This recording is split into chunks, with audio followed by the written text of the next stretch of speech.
열왕기하 5장 1절에서 14절 말씀입니다. 열왕기하 5장 1절에서 14절 말씀 교독하겠습니다. 아람 왕의 군대 장관 나아만은 그의 주인 앞에서 크고 존귀한 자니 이는 여호와께서 전에 그에게 아람을 구원하게 하셨음이라. 그는 큰 용사이나 나병 환자더라. 전에 아람 사람이 떼를 지어 나가서 이스라엘 땅에서 어린 소녀 하나를 사로잡음에 그가 나아만의 아내에게 수종들더니 그의 여주인에게 이르되 우리 주인이 사마리아에 계신 선지자 앞에 계셨으면 좋겠나이다. 그가 그 나병을 고치리이다 하는지라. 나아만이 들어가서 그의 주인께 아뢰어 이르되 이스라엘 땅에서 온 소녀의 말이 이러이러하더이다 하니 아람 왕이 이르되 갈지어다. 이제 내가 나의 이스라엘 왕에게 그를 보내리라 하더라. 나아만이 곧 떠날새 은 10달란트와 금 6,000개와 의복 10벌을 가지고 가서 이스라엘 왕에게 그 글을 전하니 일러스되 내가 내 신하 나아만을 당신에게 보내오니 이 글이 당신에게 이르거든 당신은 그의 나병을 고쳐주소서 하는지라.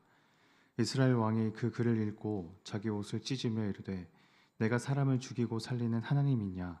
그가 어찌하여 사람을 내게로 보내 그의 나병을 고치라느냐? 너희는 깊이 생각하고 저 왕이 틈을 타서 나와 더불어 시비하려 함인 줄 알라 하니라.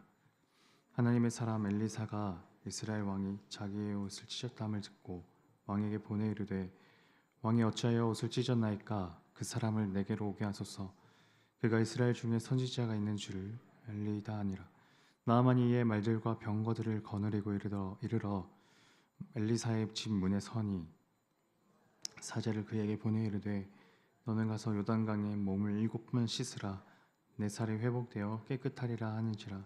나아만이 노하여 물러가며 이르되 내 생각에는 그가 내게로 나와 서서 그의 하나님 여호와의 이름을 부르고 그의 손을 그 부위 위에 흔들어 나병을 고칠까 하였더라.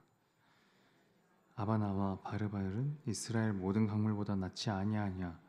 내가 거기서 몸을 씻으면 깨끗하게 되지 아니하랴 하고 몸을 돌려 분노하여 떠나니 그의 종들이 나와서 말하여 이르되 내 아버지여 선지자가 당신에게 큰 일을 행하라 말하였다면 행하지 아니하였으리이까? 하물며 당신에게 이르기를 씻어 깨끗하게 하라 함이리이까 하니 나아만이 이에 내려가서 하나님의 사람의 말대로 요단강에 7번 몸을 잠그니 그의 살이 어린아이의 살같이 회복되어 깨끗하게 되었더라. 아멘. 열왕기하 5장은 아이러니, 역설이라는 이 주제로 각 사건을 생각해 볼 수 있습니다. 5장 1절부터 바로 그 역설이 나옵니다. 아람 왕의 군대 장관 나아만은 그의 주인 앞에서 크고 존귀한 자니 이는 여호와께서 전에 그에게 아람을 구원하게 하셨음이라. 그는 큰 용사이나 나병 환자더라. 아람의 군대 장관 나아만은 이 아람에 있어서는 충직하고 용맹한 군대 장관이었습니다. 하나님께서 그를 통해 아람을 구원하게 하신 일이 있었고 또 아람에게는 그것이 혁혁한 공을 세우는 그런 사람이었을 겁니다.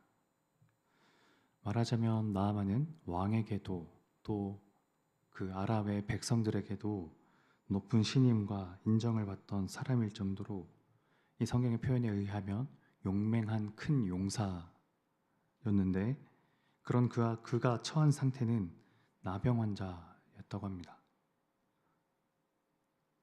나아만이 앓은 나병은 이 학자들에 의하면 당대에는 아직 그 나병, 한센병을 분류하거나 진단하는 그 기준법이 그렇게 신약 시대에서 생각하는 만큼 엄밀하지도 않고 그 기준법이 없었으므로 신약 시대에서 생각하는 그런 병이라기보다 단순한 이 피부병의 일환이라고 생각할 수 있다고 합니다. 그러나 그런 생각은 이때도 동일했는데 그런 병을 앓는다는 것이 하나님의 저주, 신적 심판이라는 의미가 있었고, 또 이것은 단순히 이스라엘만이 아니라 그저 하나님이 아닌 다른 신을 섬기는 주변 나라들도 어떤 신적인 그 징벌이라고 생각했던 것이었습니다. 또한 그로 인해 이 사람들로부터 그 병을 앓는 사람은 격리되어야 했었고요. 그런 병을 다름 아닌 하나님의 도우심을 입은 적 있는 나만이 앓는다는 것도 하나의 아이러니라고 할 만하죠. 반대로 말하자면 하나님의 도우심을 입은 적 있는 사람이 하나님의 심판의 상징인 이 나병을 얻었다고도 말할 수 있을 겁니다. 2절부터 나아만의 상황으로 조금 더 들어갑니다. 아람 사람들이 이 떼를 지어 나갔다고 되어 있는데 이것은 이스라엘과 아람이 국지전을 벌인 것으로 보이는데요. 그때 아람 군대 몇 사람이 이스라엘의 어린 소녀를 포로로 끌고 갑니다. 그 아이는 나아만의 아내의 이 수종을 들게 되고요. 2절까지만 보면 이 아이의 운명이 참 기구하고 딱할 것 같지만 이어 나오는 3절에 의하면 이 아이의 입에서 조금은 의외의 말이 나옵니다. 3절. 그의 여주인에게 이르되 우리 주인이 사마리아에 계신 선지자 앞에 계셨으면 좋겠나이다. 그가 그 나병을 고치리이다 하는지라. 이 여기에서 사마리아에 계신 선지자라는 것은 엘리사를 말하는 것이고, 만약 나아만이 엘리사를 알았으면 좋겠다는 말이죠. 그런데 그 나아만을 표현하는 말로 나의 주인이라고 되어 있는데, 비록 이 아이는 이스라엘에서 포로로 끌고 온 셈이지만 비교적 힘겹거나 어렵지 않게 나아만의 집에서 지내고 있음을 간접적으로 드러내는 것 같기도 합니다. 그 4절에는 나아만이 아람 왕에게 가서 여종이 자신에게 제안한 것을 고스란히 전달하는 말하는 대목인데, 흥미롭게도 나아만에게도 왕은 그의 주인이라고 표현한다는 점입니다. 왕이 나아만을 무척 아낀다는 걸 생각해 보면 나아만과 아내 그리고 여종의 관계 역시 호의와 애정으로 이루어져 있음을 짐작할 수 있죠. 여하튼 아람 왕은 나아만을 고치기 위해 이스라엘 왕에게 보내면서 편지와 성대한 선물을 준비해야 합니다. 은 10달란트, 금 6,000개, 의복 10벌. 제가 참고한 주석에 의하면 이 조공을 현대식으로 환산하면 약 9,000여 원 정도가 된다고 하는 엄청난 금액입니다. 아람 왕의 편지와 선물을 받은 이스라엘 왕은 고민에 빠집니다. 아무리 나라에서 유능한 장군이라 해도 이 한 사람의 병을 고치기 위해 이토록 값비싼 물건을 준다는 것이 선뜻 이해는 되지 않았으니까요. 오히려 이스라엘 왕은 아람 왕이 이 전쟁을 벌일 구실을 찾는 것이라고 생각했습니다. 쉽게 들어줄 수 없는 부탁을 함으로써 거절한다면 그것으로 쳐들어갈 명분을 얻으려고 한다는 것이죠. 여기에서 또 다른 아이러니 하나가 발생합니다. 나아만의 병이 하나님의 선지자 엘리사를 통해서 낫는 것이라는 것을 이 아람 왕은 믿었지만 정작 하나님을 섬기는 이스라엘 왕은 믿지 않았습니다. 8절에 보면 왕이 슬퍼하며 옷을 찢죠. 이제 또 전쟁을 벌여야 할 거라는 생각 때문이죠. 그때 엘리사가 등장합니다. 나아만을 자신의 집으로 초대하는데 정작 나아만에게 내리는 처방은 이 나아만의 입장에서는 선뜻 이해되지 않았습니다. 나아만은 선지자가 그 하나님의 이름으로 자신의 손을 병든 피부 위에 흔들면서 고쳐주리라고 기대했는데 고작 내리는 처방은 요단강에 가서 몸을 씻으라는 것이니까요. 그럴 거라면 요단강보다 더 나만이 있었던 곳과 가까웠던 이 다메섹강, 아바나 그리고 바르발에서 씻는 것이 더 낫지 않냐라는 겁니다. 여기서 엘리사가 치료 방법으로 아직 나아만의 피부병이 낫지 않았는데 요단강에서 몸을 씻으라 하는 것도 좀 생각해 볼 만한데요. 이스라엘 백성 중 누군가가 그런 피부병을 앓는다면 먼저 제사장의 진찰을 받아야 하고 제사장은 그 상태를 율법의 가르침에 따라 판단하여 처방해야 합니다. 격리를 해야 할지 공동체에 머물러 있어도 될지, 그리고 피부병이 완전히 다 나은 다음에야 몸을 물에 담가서 씻을 수 있었습니다. 하지만 엘리사는 나아만의 병이 아직 다 낫지 않은 상태인데 먼저 요단강에 가서 몸을 씻으라는 거죠.